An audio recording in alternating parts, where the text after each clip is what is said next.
Previously on Power Reviews. While celebrating the season. But, Database Ranger, you're not even sure if I exist. Database Ranger made an important decision. Doesn't matter. What will the new year bring? Find out next on Database Ranger's Power Reviews. Greetings, Ranger fans, and welcome to Power Reviews. This marks our 12th and final episode of 2012, ending what I rather affectionately think of as Year Zero. Next week, we'll be ringing in 2013 with our big ramp-up to the premiere of PR's 20th season, Power Rangers Megaforce. But first, we've got a little surprise for you guys. Check this out. See anything? No? That's because we've just got our first equipment upgrade. As her way of saying thanks for the Christmas gift, the good doctor has modified our camcorder with a ton of new bells and whistles, including a cloaking device. I honestly don't know half the new specs, so I'll let her explain. Doctor? Despite limited resources, I've managed to replicate the majority of the features associated with the primary units of the Corinth Security and Surveillance System, also known as the Selective Quantum Utility Electronic Eye Lines. It's called a SQUEE? The Selective Quantum Utility Electronic Eye Lines are the ultimate in observational technology. Apart from an array of various scanning filters across the electromagnetic spectrum... Ooh, does that mean it has, night vision and stuff? That is so cool! It is not a toy. It's equipped with cloaking shields, anti-gravity generators, and a quantum teleportation system which allows it to appear anywhere at any time while still remaining completely undetected. Wait, so do you mean this thing can do automatic in-camera jump cuts? Well, yes. Oh, I've got to try this out. Now I'm here. Now I'm back. And now I'm here. Now I'm back. I'm going to regret this, aren't I? Okay. Enough playing around. We've got another mid-season finale to look at. Now, as with any other form of non-permanent finale, this episode should bring to a head any recent story developments, as well as getting us all excited for what might be happening after the summer hiatus. Last year we had Boxed In, which, while not satisfactorily accomplishing this goal, did act as a direct continuation of the Tengen Gate. So let's do a quick recap of this year's mid-season, penultimate, finale-esque, whatever. Trust me. Doctor? The Nilox attacked an island. The Rangers defeated them. Ranger Red received a bazooka. Decker mocked him. No stray cat this time. No, the nomadic feline seems to have served its ontological purpose. Good to know. Well, the year's not getting any younger, so let's take a look at episode 13 of Power Rangers Super Samurai, The Master Returns. Much like with Broken Dreams, we start with Jaden having a flashback to his last encounter with Decker. The lone warrior is disappointed that the Red Ranger has become so reliant on his teammates. You've lost your edge. So is that sword. Determined to prove him wrong, Jaden goes a little bit crazy on his teammates, laying some serious smackdown that goes way beyond anything they were expecting. Dude, it's only practice! How dare you prepare us for a truly aggressive and competent opponent? So the Rangers head back inside to give Jaden his space. He asks G for advice, and they decide to go for a ride together. By the way, kudos to G for being able to ride a motorcycle while wearing a hakama. Although I do have to question how safe that would be. There is a reason most motorcyclists don't wear loose clothing. Anywho, he takes him to random super scenic New Zealand tree to talk things out, and get to the core of Jaden's anger management issues. Lost my edge. I've lost my edge. I've lost my warrior's edge. No, please, tell us what's really bothering you. G tries to convince him that leading the team has made him stronger, not weaker, but Jaden remains unconvinced. But let's take a quick break from this little existential crisis to see what the Nilox have been up to. It looks like Xandred's headache has been getting worse, which is not at all helped by the persistent chiming of the furry wards. His medicine is no longer working, and Dayu's music is the only thing that can help him now. Which is odd when you look back on Origins Part 2. This medicine makes me feel better, but that music is giving me a splitting headache. I guess it must have been opposite day. Which is why they put the beginning of the season at the end. Yeah, I'm still not over this. Impressively, despite a complete lack of evidence, Octoroo has deduced that Sir Raider knows something about Dayu's Harmonian, and demands the suspiciously scheming Nilok retrieve it for Master Xandred. While the pair head up to the human world, G and Jaden stop off at the local supermarket. I've been away from the kitchen. which means Mia's probably preparing dinner. Oh. Yeah, I'm gonna grab some snacks. Yeah, the joke is overplayed, but the delivery is nice. Anywho, G runs into Bulk and Spike on his way out, and promptly decides to start trolling them, inviting them to return to his dojo and see the drill sergeant from A Strange Case of the Munchies. Why is this comedic little scene important? Because this is the last time we see Bulk and Spike interact with anyone else in the main cast during the main chronology. That's right, no point in getting your hopes up, this is it. But wait, you may ask, don't they ever get the chance to fight alongside the Rangers? Bing! Nope. Don't they ever get to find out the Rangers' true identities? Bing! Nope. Don't they ever get to play some role in the final events of the season? Bing! Nope. That's right, outside the Christmas episode, they appear 2 more times and then disappear until the end of the finale.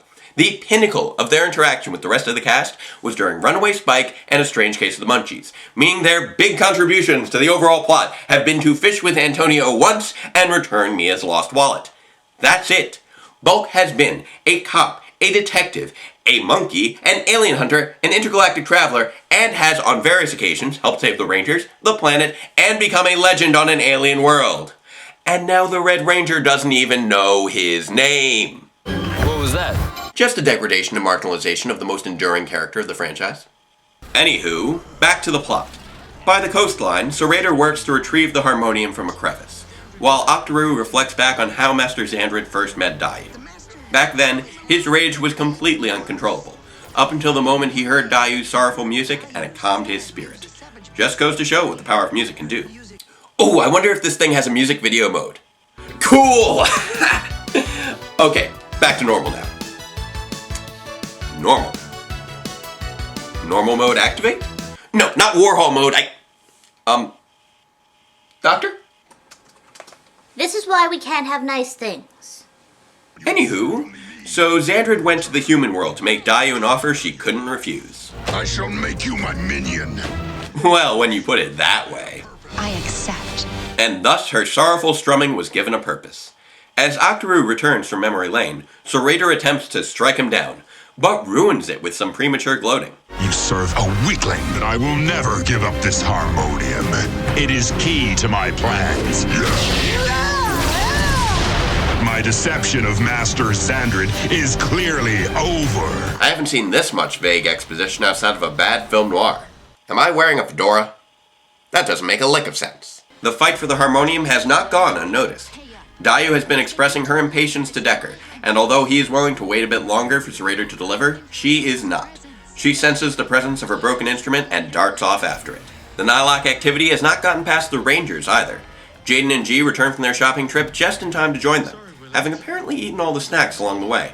Jaden apologizes for his earlier behavior, and all is forgiven, as the Rangers hightail it out to the coastline. Meanwhile, Serrator uses a magic whirligig to locate the last spot he needs for his plan, and dishes out some more exposition. Play your song of woe and create a crevice of misery so deep that I'll be able to slice this world in 2. Huh. Didn't know the harmonium could play itself. Anywho, the Rangers interrupt before he can do whatever it was he was going to do, and Serrator summons an army of Moogers to distract them. It doesn't buy much time, though, as Dayu suddenly arrives on the scene. She's finally caught on to the fact that the guy who tricked her into dooming herself and her husband into a centuries-long cursed existence might not be the most honest fellow after all. Turns out he was never planning to fix the harmonium. All I really wanted was Decker, and the powerful sad music this makes. How is it supposed to make music while broken? And how do you get sad music without the sad musician? And how can there be this much exposition without actually explaining anything? I just feel that everything here is really blurry and... Whoa. Dayu tries to get her revenge, but Serrator clearly has the upper hand, and bends it like Beckham to lay her out pretty quick. And here's where things start to get real. Xandred's furious at the news of Serrator's treachery, and decides it's time to take matters into his own hands. The sky dims, and a pile of stones form, bursting apart to reveal everyone's worst fear. The Master has returned. Master Xandred's back. I'm so scared right now. Though he immediately starts drying out, that doesn't stop him from completely dominating the battle, knocking out everyone and reclaiming the harmonium from Serrator, who still has the good sense to escape while he still has the chance. Jaden attempts to get a good hit in, but Xandra just swats him away, shrugging off every attack the Rangers throw at him. Even Super Samurai mode and the Bullzooka are no match for him. Could this be the end for one of our main heroes? Gah! Turn off J.J. Abrams mode! While the Rangers check in on Jaden, Xandra uses the little time he has remaining to make a deal with Dayu. I will fix your harmonium, but you must return to the ship and swear allegiance only to me. Finally exhausted with her long and pointless subplot, Dayu agrees, and Xandra uses one of his scales to restore the harmonium, before Octoroo drags him back to the Netherworld to recover, unleashing a colossal Mooger cannon company on his way out. While Emily watches over Jaden, the others summon the Claw Armor Megazord and Bull Megazord to take on the Moogers, with Kevin utilizing the Black Box and Shogun mode to help finish the job. Still so shiny. Hey, we're back to normal! Did you just get it working? Oh, I fixed that bug ages ago. What? Next time I tell you that something is not a toy, perhaps you'll listen. Fair enough. After the battle, both sides return home to recover. The Rangers tend to Jaden's wounds, while Master Xandrid soaks in the Sanzu River. Serrator leaps at the opportunity to take control of the ship and finally put his true plan into action, laughing as Xandrid sinks helplessly deep into the water. And that's the end of our episode. So what did I think of it? Well, this should be a great episode. Serrator is revealed as a traitor, Dayu gets her harmonium restored, and of course, Master Xandrid makes his first appearance in the human world. But there are some clear issues with the execution. Things are happening, but there seems to be little to no incentive for them to happen. Other than that, the plot dictates it so. A perfect example is Octoroo asking Serrator about the harmonium. Why are you bringing this up so suddenly? Very good question. And that's not even the biggest issue. Serrator is supposed to be played up as this great evil mastermind, but his actions throughout the episode fail to reflect this. Why does he admit to having the harmonium when he can just as easily deny it?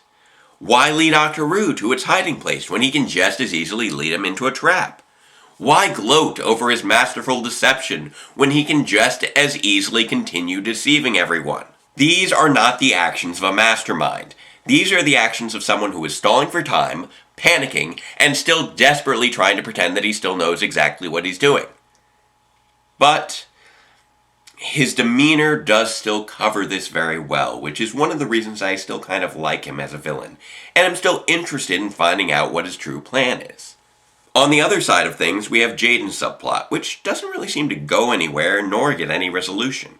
Now, on the plus side, we do get some good action, some fun comedy with Bulk, Spike, and G, and some sense of plot lines being resolved or moving towards resolution. Overall, we do get the sense there's some good story here, but it's buried under sloppy storytelling. That being said, it is still definitely less frustrating than what we got last year, and does give us a half-decent cliffhanger ending. Dr. K, is there anything you would like to add? Nothing I would like to divulge at this time. Alright. Thus ends Year Zero. Once again, thank you all for following us through our pilot season. And by all means, please comment below to let us know what you've liked, what you haven't liked, and what you would like to see as we move forward. And make sure to catch us next time. We'll be kicking off Year 1 of Power Reviews with the mid-season premiere of Power Rangers Super Samurai, A Crack in the World. Until then, farewell, Ranger fans, and let the power protect you.